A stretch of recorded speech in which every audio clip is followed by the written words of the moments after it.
Today I'm going to talk to Nina, and she's going to talk a little bit about her career, her music. How are you doing today? I'm well, thank you. And thank you for having me here. It's an honor to speak with you today. My honor. Tell us a little bit about how you started with music. So, I started playing when I was 8 years old, a bit later than I suppose what is expected for professional musicians. Um, but my dad was my first teacher, actually. So, we uh, studied together for some time, but you know how it is with parents and children. So soon after, I began studying outside of home. Uh, and I had many wonderful teachers throughout my life. I studied with Matthew Horwitz-Lee, Christian Tremblay. When I began to enter the more competitive side of music, I actually studied at the Peabody Conservatory. I was a preparatory program, before university. So we had everything, chamber music, orchestra, solo performances, private lessons, master classes, you name it. It was a program like that. And then I began university studies at the University of Maryland under Irina Mureșanu, acclaimed Romanian soloist, a wonderful teacher. And I was there for 4 years and completed my degree. I also studied economics at the same time.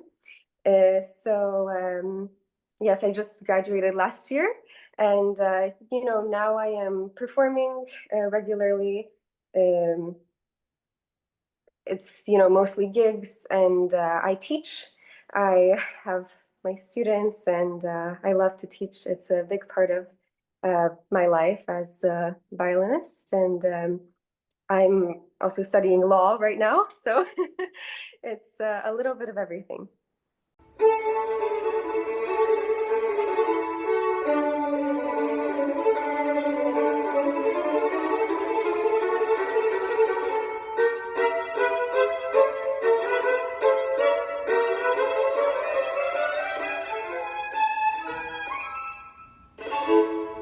And what importance do you think music and arts have for someone's health? For health, well, I think I definitely developed in music. I mean, I grew up, playing the violin, and I grew up in a relatively musical family. I mean, my dad played violin when he was younger, and music was always a big part of my life. I think I always found comfort in classical music, especially. And, there is nothing quite like listening to music just to feel.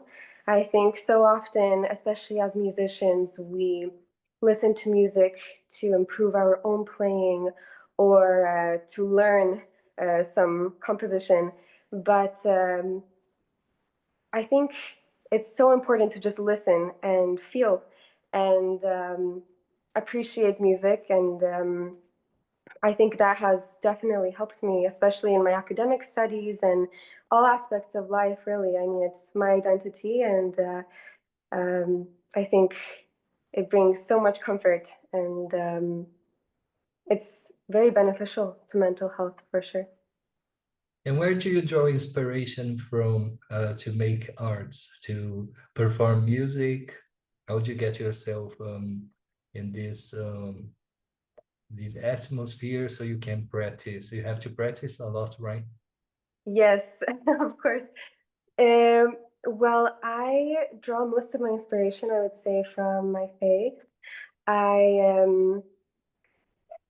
I think it allows me to have a different perspective, knowing that everything is for a greater purpose. And, when I spend time in Poland with my family, I play at the Mass there every Sunday. And it's just a very special experience. It's close to my heart. And I think, It's a blessing to be able to play with other people, to make music, and it's really a gift. So I think realizing that, we are very fortunate to be doing this is what really inspires me. Also, of course, my teachers. I was very fortunate in my life to have amazing teachers. And I think they're all a source of my inspiration.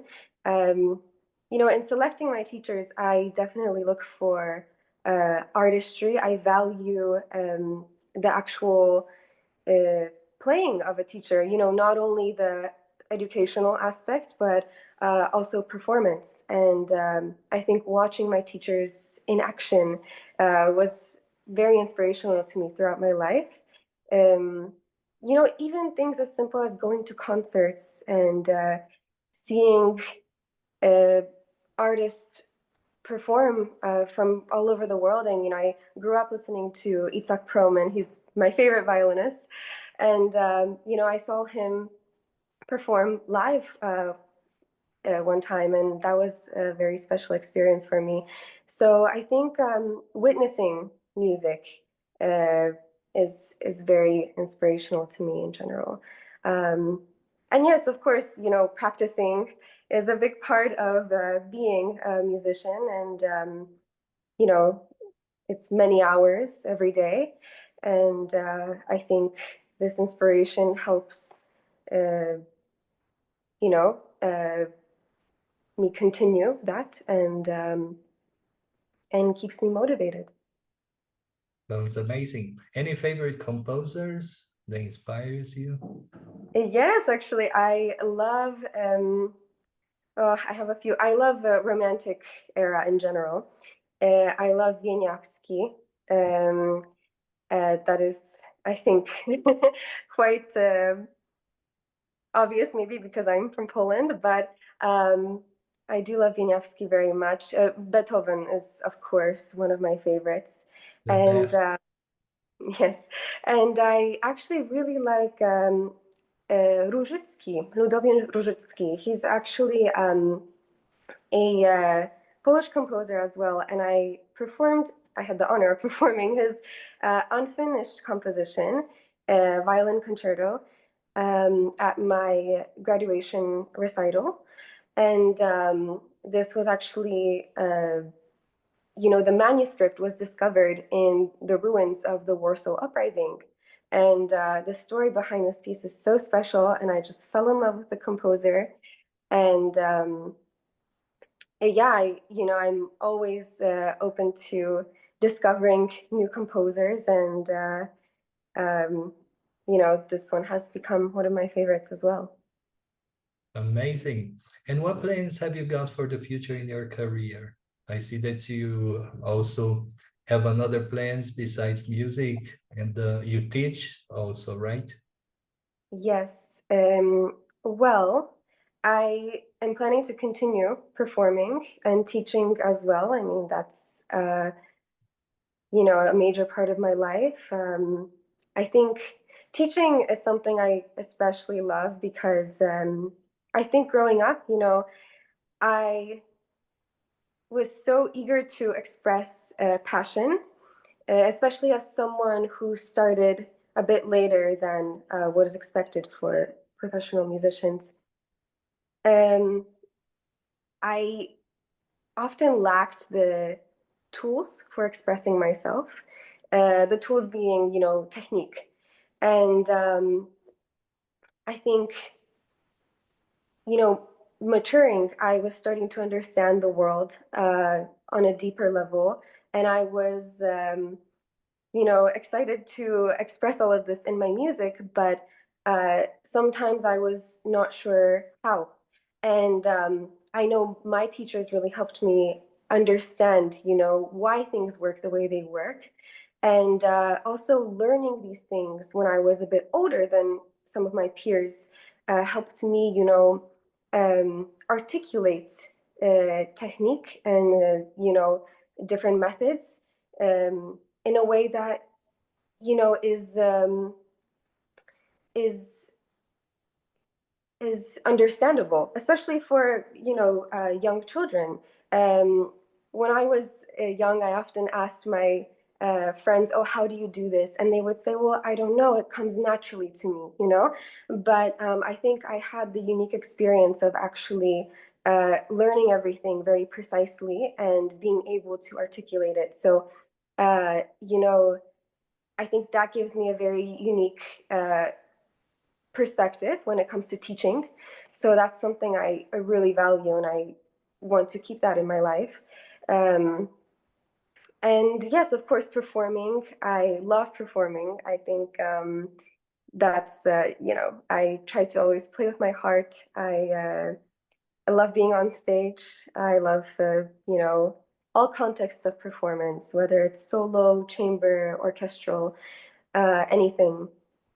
And I want to keep a balance, of course, with anything else in my professional life. I mean, uh, obviously I'm pursuing law right now, but I think for me, it's all about gaining perspective and experiencing um, anything I can, really. I mean, education is so valuable, even to music. And so I think gaining that worldly perspective is something that I value, and so I think I'm striving for a balance in the future. And I definitely, music will always be with me. You know, it is my passion. I'm human first, but violinist is close second.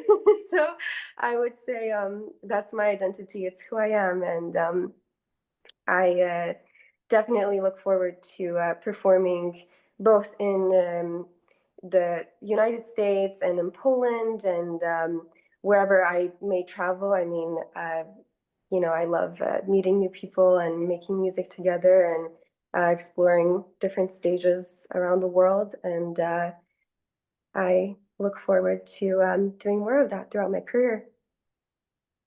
That's great. And what about learning English? How did you learn English? Because you were from Poland and you're living in the USA. How did you feel about learning this new language? How was that for you?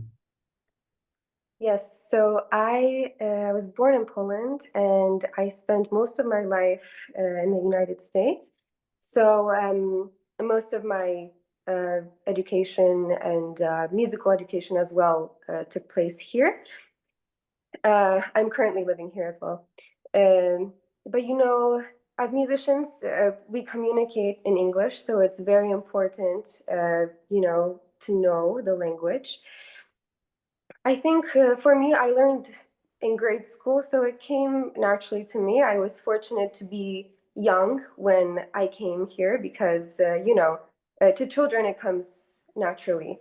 And I think it's very valuable, especially knowing two languages. Well, three actually. I studied French for 8 years. So, I think languages are very important in general, and the culture behind them is also very important. Um, I think I'm able to bring unique experiences to the table because I come from a different culture. So even though English is, perhaps a primary language in which we communicate as musicians, um, I'm still able to offer something different by, you know, it being from Poland and speaking the language and knowing the culture. Same thing with French. I speak French. I've been to France.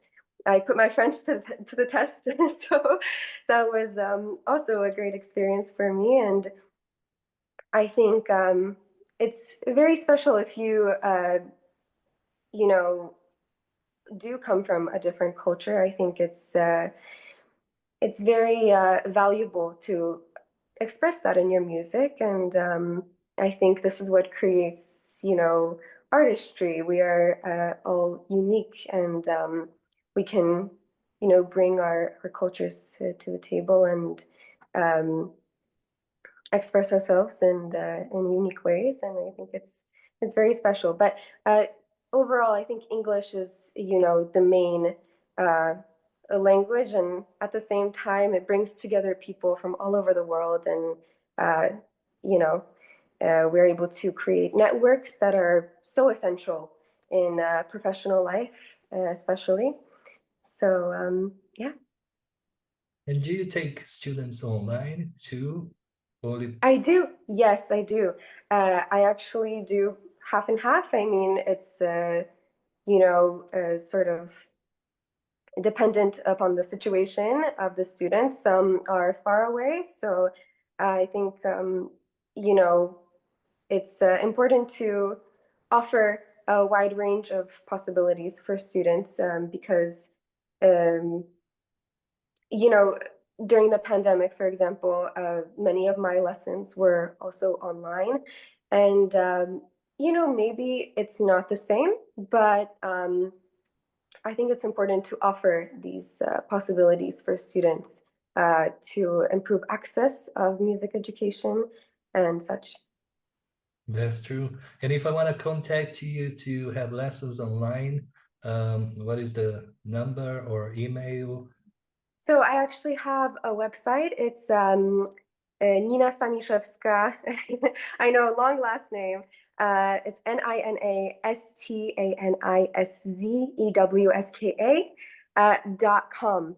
So that's my website, and you can find, some videos of my playing as well as contact information. I do everything through my website. So um, that's the way to contact me. Fantastic. And we're gonna listen to something at the end of the interview, some of your performances.